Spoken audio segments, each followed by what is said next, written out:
A very good morning to all.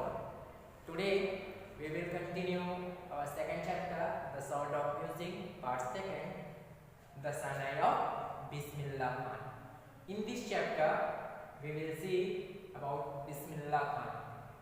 So let's continue our chapter. Emperor Aurangzeb, you know very well about the Mughal Empire. Aurangzeb bent in the playing of musical instrument called पुंगी. अब औरंगजेब था वो एक शासक जो औरंगजेब था वो क्या करता है, he was the completely bent. Why? Because royal residence for it had a shrill unpleasant sound. अब वो इसलिए बंद कर देता है, वो पूरी तरीके से बैन कर देता है जितने भी म्यूजिकल इंस्ट्रूमेंट्स, खासकर पुंगी था उसको बंद इसलिए करता है क्योंकि जो उसका वॉइस था वो बहुत लाउड वॉइस थी जो कि अनप्लीजेंट, बिल्कुल भी अच्छी नहीं लगती, इसलिए उसने क्या कर देता है, वो बंद करा देता है, बैन लगा देता है. Pungi become the generic name for needed noise makers. अब what is the meaning of noise maker? Noise maker is the call to wind. They will become to the voice just like as a flute. अब ये क्या होता है, पुंगी. पुंगी भी क्या बन गया, जेनेरिक नेम था. जो भी हवा से आने वाली वॉइस थी as just like as flute, वैसा ही पुंगी भी था. अब ये क्या होने लगा, few had thought that it would one day be revived. Some people thinking about this, they will be definitely revived one day. कुछ लोगों को ये लगने लगा उनके विचार से कि जरूर पुंगी एक दिन फिर वापस स्टार्ट हो जाएगी. A barber of a family of professional musician, as a one family members, it is called barber, जिसको हम नाई बोलते हैं. He was a professional musician. वो लोग के जो व्यवसायी था वो क्या थे, प्रॉपर म्यूजिशियन थे. Who had access to the royal palace decided to improve the tonal quality of pungi because they know very well about the pungi have bend. That's cause he was the decided he will be change the music. He will be change definitely tone of music. अब वो लोग सोच रहे थे क्योंकि पुंगी तो band है, तो इसलिए वो क्या सोचे थे कि वो पुंगी की जो वॉइस है, उनकी जो टोन है, उसकी क्वालिटी को बदल देंगे. He chose a pipe with a natural hollow stem that was the longer and broader. After that he was the decided he will be completely change the shape. अब वो क्या करते हैं, उस शेप को ही चेंज कर देते हैं. और वो शेप कैसा था, एक पाइप था, पाइप जैसे लॉन्ग, उसमें क्या था, नेचुरल हॉलो कर देते हैं और उस स्टेम्स में दैट द लॉन्गर एंड ब्रॉडर्स ब्रॉडर्स तरीके से क्या कर देते हैं, 7 holes of the body of the pipe. उस पूरे पाइप में 7 क्या किया जाता है, होल्स किए जाते हैं. When he played on it, closing and opening some of these holes. जब भी हम उस पाइप्स को हम क्या करते हैं, प्ले करने के लिए हम उस 7 होल्स का यूज करना पड़ेगा. That was the and after that they will be opening the sound. That was the very soft and melodious sound were produced. जैसे उसमें प्ले करना स्टार्ट किया गया तो क्या होता है, उसमें से एक बहुत मेलोडियस वॉइस, जिसको मधुर बोलते हैं, बहुत प्यारा सा वॉइस आने लगता है. He played the instrument before royalty and everyone was impressed.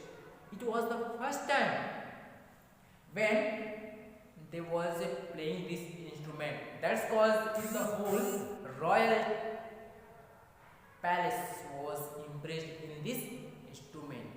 और ये वॉइस इतना अच्छा लगा सबको कि पूरे रॉयल जो एकेडमी था वो बहुत ज़्यादा इम्प्रेस हो गया. The instrument so different from the pungi because of he was the completely very different compare then pungi. अब इस जो म्यूजिक इंस्ट्रूमेंट था वो पुंगी से बिल्कुल अलग था. नाउ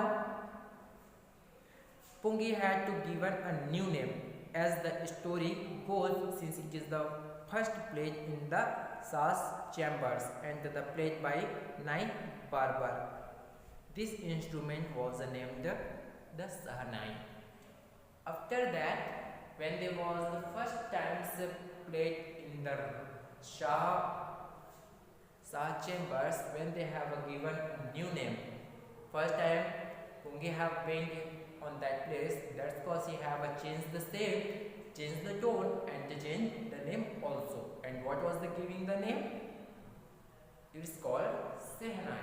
जैसे उसने नेम बदल दिया, जब वहाँ पे बजाया गया तो सबको बहुत पसंद आया, इसलिए उन्होंने न्यू नेम भी दे दिया और स्टोरी को बदल दिया गया। जब पहली बार सा चैम्बर्स में इसको बजाया गया तो इस बजाने के बाद, और बजाया किसने था? वन बार्बर, एक नाई ने, और उसको उसने नेम भी दिया। वो नेम क्या था? सहनाई।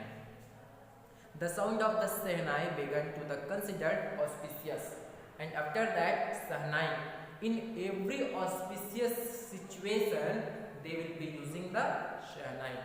जितने भी शुभ कार्य होते थे, शुभ चीजें होती थी, उन सब में शहनाई का यूज किया गया। And the season it is the still played the temples and is an indispensable component of any North Indian wedding. When in north side there have a compulsory for every marriage, and especially of the temple they will be using of Sehnai. हर क्या थी, हर temples में सहनाई के sound का use किया गया, और जितने भी नॉर्थ इंडियन वेडिंग्स उसमें सहनाई को कंपलसरी कर दिया गया। In the past the shehnai was the part of the naubat और traditional ensemble of 9 instruments found of the royal courts. There have a great achievement for the shehnai because of he have added in the 9 top instruments and the shehnai also. उस 9 instruments को सहनाई को भी add कर दिया गया, क्योंकि उस ट्रेडिशनल्स में क्या थी, परंपरा के थ्रू जितने भी मेन्स इंस्ट्रूमेंट्स था सहनाई को भी ऐड कर दिया गया। Till recently was used only in temples and weddings. जब तक क्या होता है, सिर्फ उस समय तक टेम्पल्स और वेडिंग्स में ही इसका यूज किया जाता था, लेकिन अब ये रॉयल कोर्स हो गया, इसमें से 9 में से ऐड हो गया, तो फाइनली अभी हर चीज़ों में इसका यूज किया जाने लगा। The credit for bringing this instrument on to the classical stage goes to the Ustad Bismillah Khan. और इनको क्लासिकल वेज में लाने का क्रेडिट किसको जाता है? उस्ताद बिस्मिल्लाह खान को। सो it's completely different. First time one barber was using of this, but for a classical stage using of Bismillah Khan. As a 5 years old, Bismillah Khan played gilli danda near a pond in the ancient state of Dumraw in Bihar. When here I have telling about his life. When he was the child, when he was the 5 years old, he was the played gilli danda in near a pond in Dumraw in Bihar. जब वो बिहार में क्या था, जब वो 5 years का था तो वो गिल्ली डंडा खेलता था। कहाँ पे? तालाब के पास, वो था डुमरौर का गाँव बिहार में। He would regularly go to the nearby Biharji temple to sing the Bhojpuri चाहता, और वो क्या था, डेली उनके पास का जो टेम्पल था उसमें वो क्या सुनने के लिए जाता था? बिहारजी टेम्पल्स में गाना सुनने के लिए जाता था, भोजपुरी सॉन्ग, और वो भोजपुरी सॉन्ग का नेम था Chaita. At the end which he would earn a big laddu, और लास्ट में उसको एक क्या मिलता है? लड्डू मिलता है। Weight 1.25 kg, 1.1 kg and 250 grams का एक लड्डू उसको मिलता है। A prize given to the local Maharaj, उसको वो रिवॉर्ड के थ्रू मिलता है। और वो रिवॉर्ड क्या था? उसकी महाराज, वहाँ का जो लोकल महाराज था, उस किंग, उसने उनको रिवॉर्ड में देते हैं। दिस हैपन 80 years ago, ये चीज़ जो हुआ था वो 80 years पहले की बात है। And a little boy has travelled for another highest civilian award in India.